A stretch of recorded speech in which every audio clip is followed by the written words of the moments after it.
Good, happy Friday morning, March 15, 2019. I'm Riley King, and welcome to the Riley King Newscast, right here on the Riley King Network. Let's begin. First up, Internet Safety Forum teaches parents about dangers of social media. Let's take a listen to that video from WMUR News 9, Siobhan Lopez.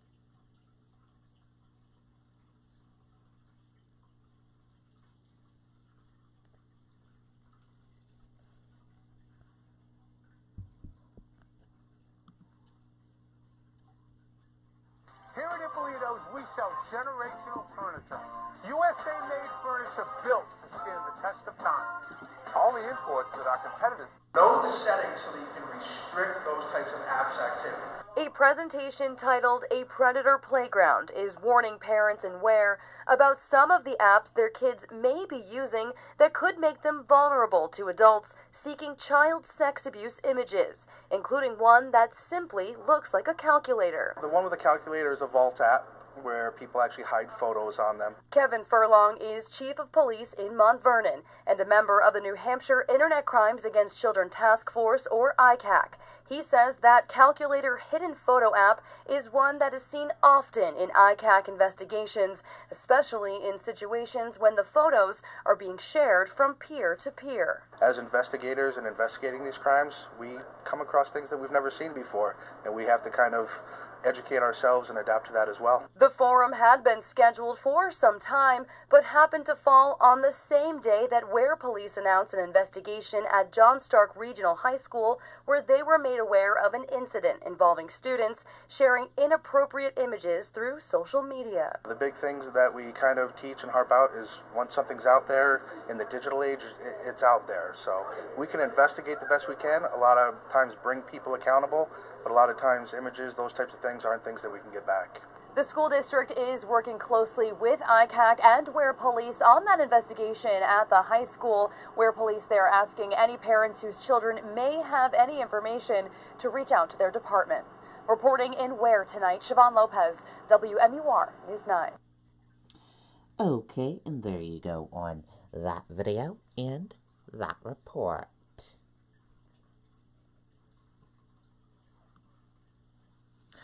Former Claremont police officer sentenced to community service for evidence-related charges.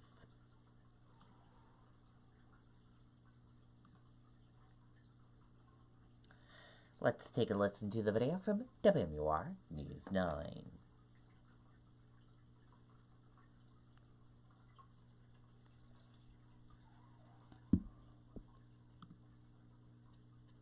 GMI Asphalt is currently accepting job applications to join our team. We have an aggressive pay scale. Health insurance benefits. Both men and women are urged to contact the office of GMI Asphalt or visit us on the web at gmiasphalt.com. A former Claremont officer will spend a year in jail after pleading guilty to falsifying documents. Prosecutors say Mark Birch falsified documents related to a search in February of 2018. As part of the sentencing, Birch cannot seek law enforcement jobs in the state. Okay, and there you go on that video and that report.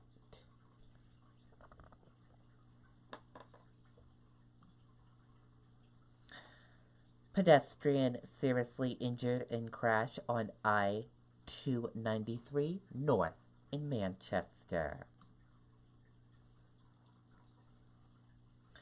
Let's take a listen to the video from WMUR News 9, Monica Hernandez.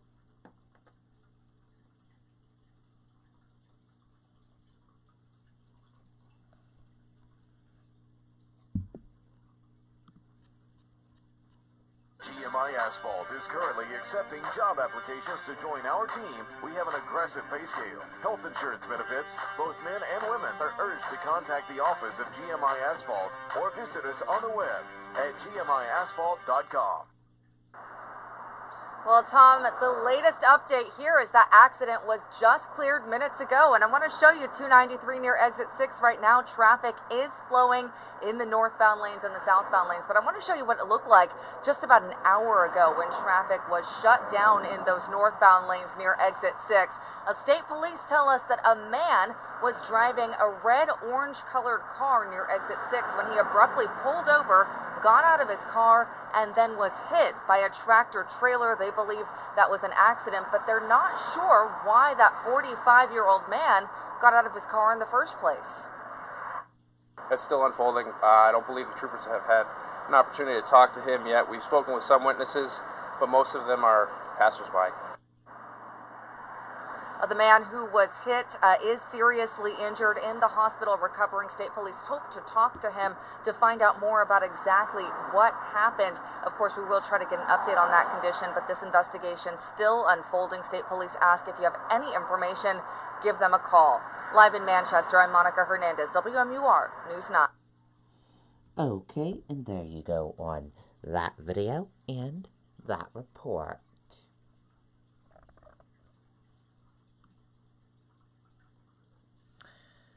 Three hurt in crash after dump truck hits bridge on I-93 in Concord.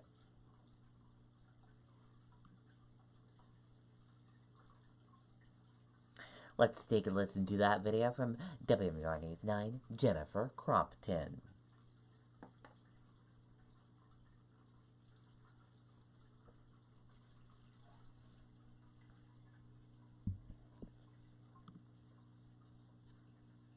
Right now at Ippolito's during our spring sale, you will receive a double discount equal to twice the massive. The body of a dump truck lay in the southbound travel lane of Interstate 93 just after 6 this morning, torn off as the truck traveling at highway speed struck the Route 4 overpass at exit 17. The driver apparently unaware the back was up. He was traveling from Conway, New Hampshire, headed to Manchester. During that time, for some unknown reasons, his dump body of his dump truck at some point lifted up. Several other vehicles crashed as they swerved to avoid debris. 3 drivers treated and released at the hospital. 93 southbound was closed. Drivers diverted off the exit as DOT workers assessed the damage to the bridge itself. It did take down an overhead sign structure and also caused some damage to an exterior beam. Engineers deemed it structurally safe, but the beam will need to be repaired. That should happen in the coming weeks and take several days. While there will be some lane closures, it shouldn't be like today. It's very busy. That was, peak commuter traffic. There was obviously significant delays for some people. But given that it was dark when it happened and that no one was seriously injured, seems like it could have been much worse. Oh, absolutely. I think, we dodged a bullet in many ways. The operator of the dump truck has been charged with negligent driving and will be given a summons. In Concord, Jennifer Crompton, WMUR News 9. Okay, and there you go on that video and that report.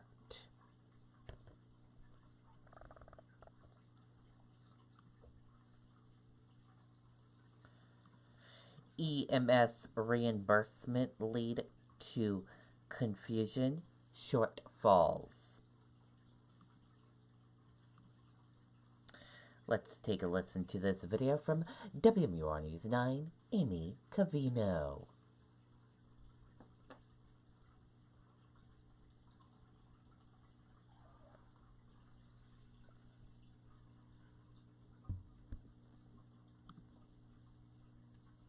GMI Asphalt is currently accepting job applications to join our team. We have an aggressive pay scale. Health insurance benefits. Both men and women are urged to contact the office of GMI Asphalt or visit us on the web at gmiasphalt.com. On a sunny winter day, Can I grab the pulse oxygen in a second? Dairy EMS shows News 9 what it does on a daily basis, making over 2,600 runs a year. They are effectively rolling emergency rooms. They can intubate, draw blood, deliver a baby, restart your heart, give you oxygen. It's life-saving. It's expensive. I just going to buy a new ambulance. I have a quote for $252,000. That doesn't include a stretcher, which will cost me $16,000. That also doesn't include a cardiac monitor that's going to cost me $35,000. Chuck Hemian is the go-to billing guy for EMS in the state and says there's a wide disparity between actual cost and the current reimbursement rates. The town of Derry receives approximately, on an average, 37% of our billable rates from Medicare, so way below the cost of EMS. Medicaid, on the other hand, they pay us at an average of 14% of our billable rate. So how do municipal services make up an 86% shortfall? The short answer is they don't, but they try. You ask me what the price of an ambulance call is, I have to tell you it depends. Medicaid pays $145 for a basic ambulance call. That's it. Medicare's reimbursement rate hasn't changed since 2005. It covers 80%. The patient is on the hook for 20%. The private insurance piece is the messiest piece. It frustrates billing guys like Chuck Hemian and Sean Riley, who say private insurance try to strong-arm their departments into network agreements that pay a scant percentage above Medicare rates. What they do to entice us to join their network is they stop paying us directly. The check goes directly to the patient, often unexpected and misunderstood. Many times they'll cash in that unexpected windfall and not pay their EMS bill. New Hampshire cities and towns vary on how they fund EMS service. Municipal-based EMS have a property taxpayer subsidy. Some, like Derry, augment that with a user fee. Some communities are strictly private, which could mean $3,000 to $5,000 for a trip to the hospital. Got here and found out that my kidneys were in failure. Mary Easterling lives in Troy. Last August, she took an unexpected ambulance ride from an Adnot Community Hospital to Dartmouth-Hitchcock. You were a little shocked when the bill arrived. I'm still shocked. Mary is 62. At the time, she had insurance, but says the policy only covered $500, leaving her with a $1,600 bill she says she simply can't afford. It's a provider practice known as balance billing. Right now, New Hampshire lawmakers are considering legislation that would ban balance billing for ambulance transport, but EMS professionals are vehemently opposed. Now, a little bit of revenue we bring in just helps offset the municipal budget so that we continue operating at that level. These trained professionals respond to 150,000 911 calls a year statewide. There are ways to improve the operating shortfalls, Sean Riley says, starting with fair reimbursement rates for the actual service provided and a shift in how insurance companies bill their customers. If 911 ambulance service was not counted as part of their deductible. For News 9 Investigates, I'm Amy Cavino. Okay, and there you go on that video and that report.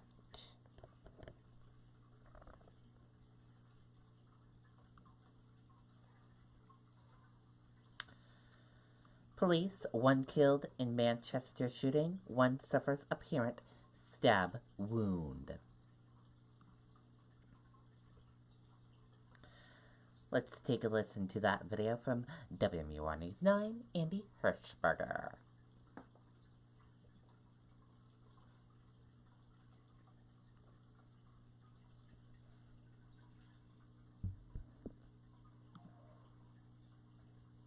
Do you need a new roof but think you can't afford it? Our average customer pays $7,500 for a total roof replacement, and we have finance plans with payment options under $150 per month. Call today. Century Roofing, we've got you covered. Authorities say the call came in about 3 o'clock this morning for a shooting in the 200 block of Sagamore Street. Officers arrived on scene. There was a male victim who had suffered a gunshot wound who died as a result of his injuries. In addition, there was another male individual on scene who had suffered a non-life-threatening injury. Sheila Lemos says her dog woke her up early this morning. I could hear yelling under my bedroom window.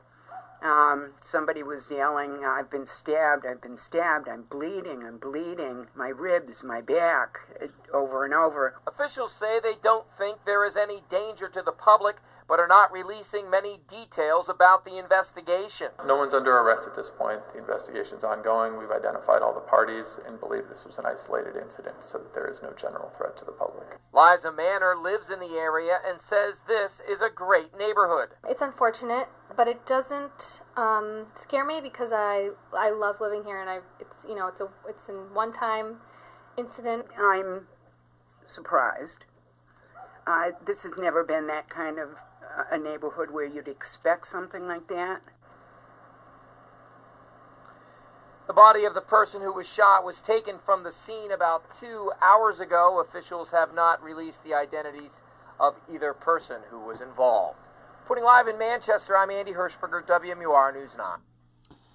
Okay, and there you go on that video and that report.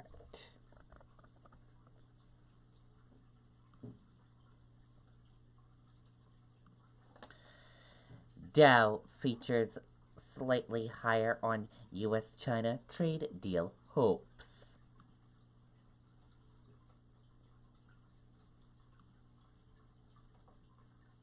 U.S. stocks index feature traded slightly higher on Friday morning as investors monitored progress in U.S.-China trade talks and reacted to the latest Vertex developments.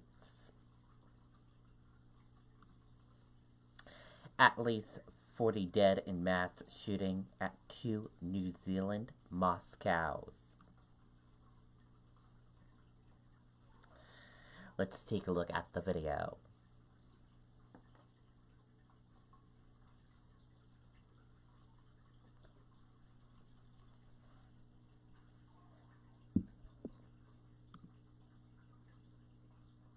Do you need a new roof but think you can't afford it?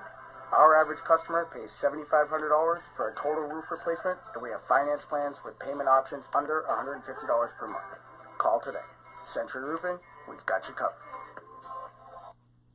So it started in the main room because the shooter must have come through the hallway, and I was in the side room, so I did not see who was shooting. But I saw that some people were running out through my room where I was in, and also I saw some people had blood on their body, and some people were limping. At that moment, I realized that it was really serious. Okay, and there you go on a video, a witness talking about what happened.